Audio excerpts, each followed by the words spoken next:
안녕하세요. 하늘소리교회 이모상 목사입니다. 2021년 1월 15일 오늘의 말씀 함께 나누겠습니다. 오늘 나눌 말씀은 누가복음 9장 57절에서 62절의 말씀입니다. 길 가실 때에 어떤 사람이 여짜오되 어디로 가시든지 나는 따르리이다. 예수께서 이르시되 여우도 굴이 있고 공중의 새도 집이 있으되 인자는 머리 둘 곳이 없도다 하시고 또 다른 사람에게 나를 따르라 하시니 그가 이르되 나로 먼저 가서 내 아버지를 장사하게 허락하옵소서. 이르시되 죽은 자들로 자기 죽은 자들을 장사하게 하고 너는 가서 하나님의 나라를 전파하라 하시고 또 다른 사람이 이르되 주여 내가 주를 따르겠나이다마는 나로 먼저 내 가족을 작별하게 허락하소서. 예수께서 이르시되 손에 쟁기를 잡고 뒤를 돌아보는 자는 하나님의 나라에 합당하지 아니하니라 하시니라.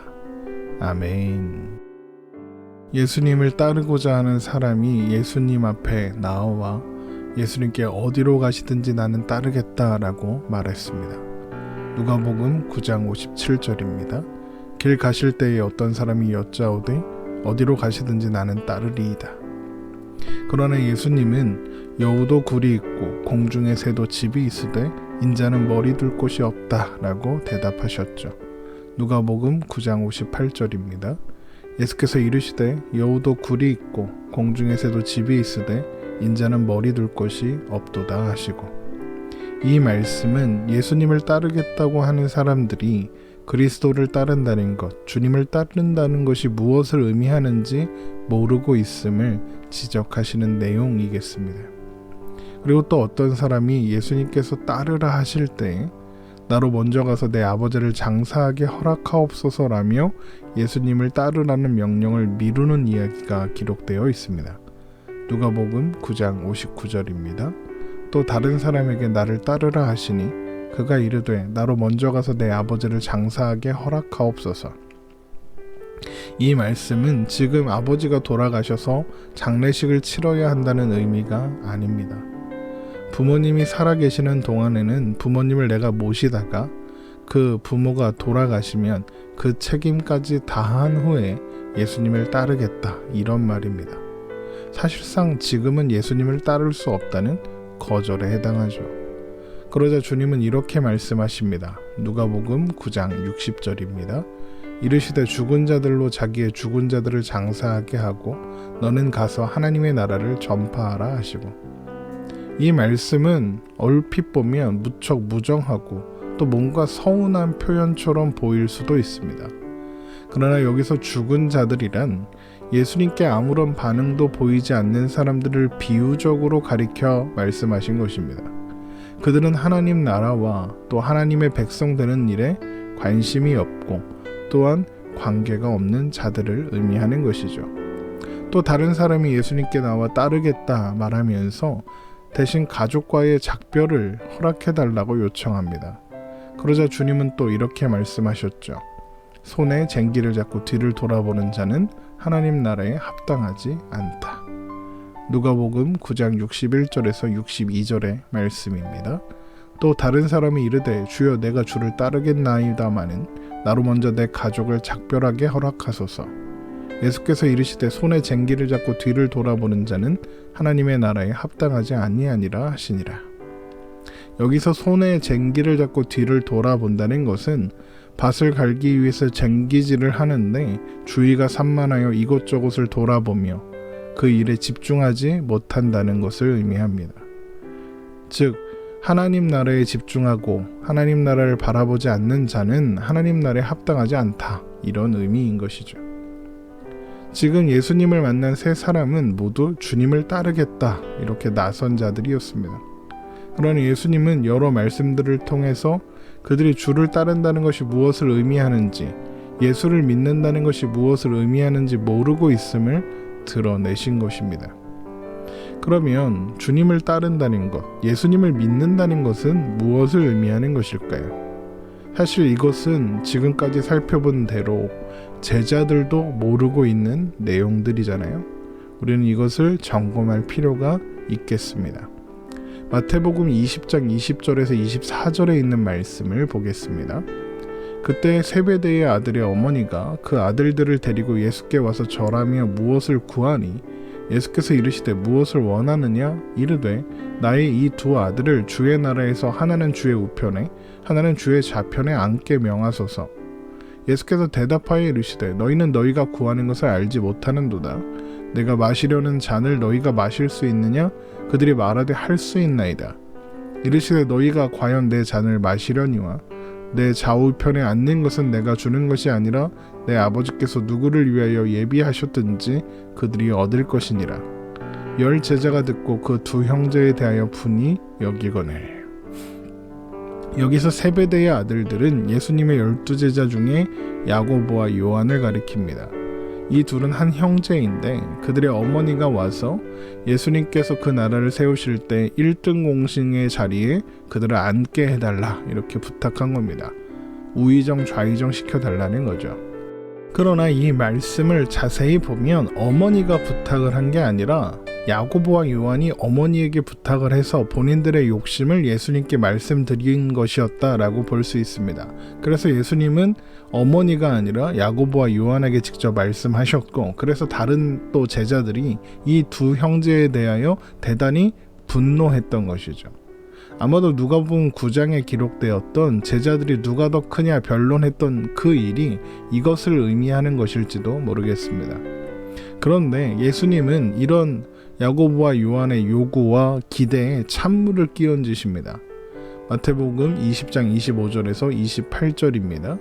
예수께서 제자들을 불러다가 이르시되 이방인의 집권자들이 그들을 임의로 주관하고 그 고관들이 그들에게 권세를 부리는 줄을 너희가 알거니와 너희 중에는 그렇지 않아야 하나니 너희 중에 누구든지 크고자 하는 자는 너희를 섬기는 자가 되고 너희 중에 누구든지 으뜸이 되고자 하는 자는 너희의 종이 되어야 하리라.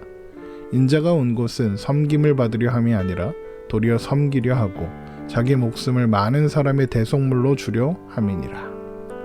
예수님은 세상의 나라와 하나님 나라를 비교하면서 세상 나라는 높은 자가, 힘을 가진 자가 남 위에 군림하고 그 아래에 있는 자들을 마음대로 명령하는 것으로 보상받는 나라일지 몰라도 내가 세우는 나라, 예수님께서 세우시는 나라, 하나님 나라는 하나님이 통치하는 나라고 그 나라에서의 질서는 섬기는 자가 대접받는 것이다 라고 말씀하시는 겁니다.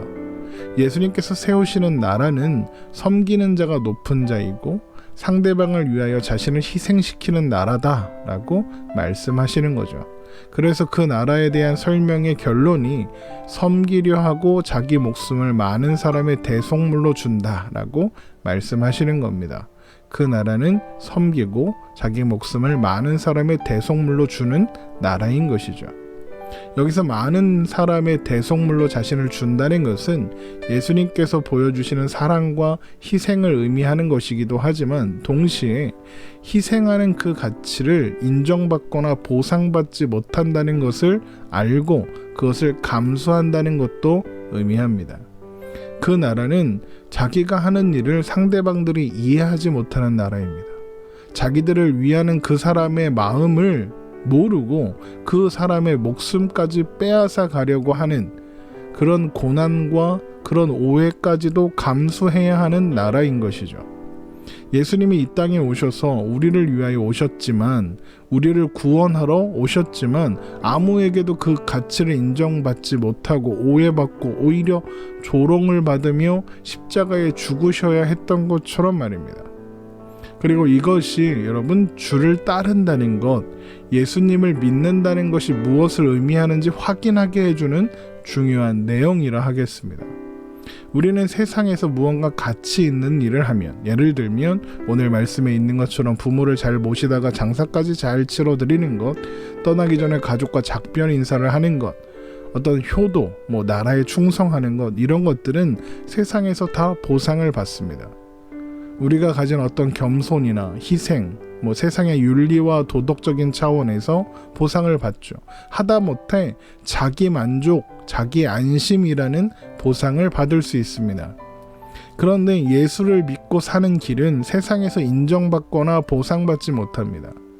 우리가 희생하고 우리가 섬기는 그 일은 세상에서 그 가치를 인정하지 않습니다. 그들은 그 가치를 모를 뿐만 아니라 반대합니다. 그러나 오늘 누가복음의 말씀에 등장하는 예수님을 따르겠다고 나서는 사람들이나 또 예수님을 따르고 있었으나 세상에서 인정받는 보상을 바라고 있었던 제자들은 바로 이걸 모르고 있다는 것입니다. 그러니 누가 높냐? 내가 더 높은 자리에 영의정, 좌의정, 우의정의 자리에 서겠다라고 다툰 것이죠. 물론 예수님께서는 여러 가지로 제자들에게 가르쳐 주셨습니다. 누가복음 9장에만 3번이나 가르쳐 주셨습니다. 아니 그 이상 가르쳐 주셨죠. 누가복음 9장 23절입니다. 또 무리에게 이르시되 아무든지 나를 따라오려거든 자기를 부인하고 날마다 제 십자가를 지고 나를 따를 것이니라. 또 누가복음 9장 44절에 보면 이 말을 너희 귀에 담아두라 인자가 장차 사람들의 손에 넘겨지리라 하시되, 또 누가복음 9장 48절에도 그들에게 이르시되 누구든지 내 이름으로 이런 어린아이를 영접하면 곧 나를 영접함이요 또 누구든지 나를 영접하면 곧 나를 보내신 이를 영접함이라. 너희가 모든 사람 중에 가장 작은 그가 큰 자니라. 이런 모든 말씀들이 모두 주님을 따른다는 것의 의미를 오해하고 있었던 제자들에게 주님을 따르는 것이 무엇을 의미하는가, 이것을 가르쳐 주시기 위해서 말씀하신 내용들이었습니다. 누가복음 14장 33절에 가면 이런 말씀도 있습니다. 이와 같이 너희 중에 누구든지 자기의 모든 소유를 버리지 아니하면 능히 내 제자가 되지 못하리라. 누구든지 자기의 모든 소유를 버리지 아니하면, 그러니까 세상적인 보상, 세상적인 소원, 세상적인 가치, 세상에서 군림하고 지배하고 그 위에 서려는 그 마음을 버리지 않으면 예수님의 제자가 될 수 없다 이겁니다. 그래서 이어지는 누가복음 14장 34절에서 35절을 보면 소금이 좋은 것이나 소금이 만일 그 맛을 잃으면 무엇으로 짜게 하리요? 땅에도 거름에도 쓸데없어 내버리느니라. 들을 귀가 있는 자는 들을지어다 하시니라. 이렇게 말씀하시는 겁니다. 예수님을 믿는다 하고 주님을 따른다 하면서도 세상에서의 보상을 기대하는 것을 끊지 못하면 그는 하나님의 백성도 아니고 또 세상 사람도 아닌 이상한 사람이 된다는 겁니다. 소금이라 그러는데 짜지 않은 소금이 된다는 거죠. 예수를 믿는데 세상에서 그 보상을 받기 원하면 그는 예수를 믿는 자도 아니고 세상 사람도 아닌 겁니다. 이런 사람들 때문에 예수 믿는 사람들이 세상 사람들에게 욕을 먹고 본인은 또 세상 사람으로도 살지 못하고 예수 믿는다는 것에서 보상을 받지 못하고 하나님께 인정받지 못하게 되는 거죠. 자기가 하나님의 사람인 줄 알고 선지자 노릇하고 귀신 쫓아내고 권능을 행했는데 예수님은 모른다 그러시는 이런 말도 안 되는 당황스러운 상황이 생겨날 수 있다는 것입니다. 마태복음 7장 21절에서 23절의 말씀입니다. 나더러 주여 주여 하는 자마다 다 천국에 들어갈 것이 아니요 다만 하늘에 계신 내 아버지의 뜻대로 행하는 자라에 들어가리라. 그날에 많은 사람이 나더러 이르되 주여 주여 우리가 주의 이름으로 선지자 노릇하며 주의 이름으로 귀신을 쫓아내며 주의 이름으로 많은 권능을 행하지 아니하였나이까 하리니 그때 내가 그들에게 밝히 말하되 내가 너희를 도무지 알지 못하니 불법을 행하는 자들아 내게서 떠나가라 하니라. 예수 믿는 것을 세상의 복을 받으려고 시작했다면 그는 그나마 세상 사람들이 누리는 세상에서의 자랑도 못 누리고 하나님 앞에 나중에 서서도 내가 너를 도무지 알지 못한다는 이런 판정을 받게 된다는 것입니다. 예수를 믿는다는 것은 하나님이 나를 기뻐하시는 것이 유일한 소망이 되는 것입니다. 하나님을 알고 하나님을 사랑하고 하나님께 인정받는 것이 모든 소원이 되는 것이죠. 나라는 존재의 가치와 그 높음이 동기가 되지 않습니다. 나를 인정받게 되는 것, 그것이 목적이 되지 않습니다. 하나님이 모든 일의 동기와 소원과 목적과 보상이 되시는 겁니다. 그래서 우리는 기꺼이 세상과 세상의 보상들을 떠날 수 있는 겁니다. 모든 것을 배설물로 여기고 예수 그리스도를 얻는 것을 원한다 고백했던 사도 바울의 고백처럼 말입니다. 우리는 하나님을 편들고 세상과 등지기로 결정하는 겁니다. 요한복음 15장 18절에서 19절의 말씀입니다. 세상이 너희를 미워하면 너희보다 먼저 나를 미워한 줄을 알라. 너희가 세상에 속하였으면 세상이 자기의 것을 사랑할 것이나 너희는 세상에 속한 자가 아니요 도리어 내가 너희를 세상에서 택하였기 때문에 세상이 너희를 미워하느니라. 하나님께 속한 것은 세상에 속하지 않은 것입니다. 세상에서 살지만 세상에 속하지 않았기 때문에 세상은 우리를 미워하고 우리를 못 살게 굴 것입니다. 하나님께 속하였기 때문에 이 핍박과 이 고난을 각오해야 하는 것이죠. 그러나 그렇게 함으로써 예수님께서 십자가를 지심으로 우리라는 결과가 생겼던 것처럼 우리가 그 길을 감으로써 주님을 따름으로써 예수 믿는 자리에 있음으로써 우리가 만나는 영혼들을 우리가 속한 영원한 나라, 영생의 자리, 구원의 자리로 초대할 수 있게 되는 것입니다. 그리고 그것이 하나님의 기쁨이기 때문에 우리 또한 그것으로 기뻐하고 만족하고 보람을 누리게 되는 것이죠. 여러분, 그래서 이 일은 우리의 열심이나 우리의 결단으로 할 수 있는 일이 아닙니다. 사람은 절대로 스스로 이런 길을 선택하지 않습니다. 사람은 언제나 자기를 위한 길을 선택하지 남을 위한 길을 선택하지 않으니까요. 그런데 우리가 어떻게 이런 길에 서게 되었습니까?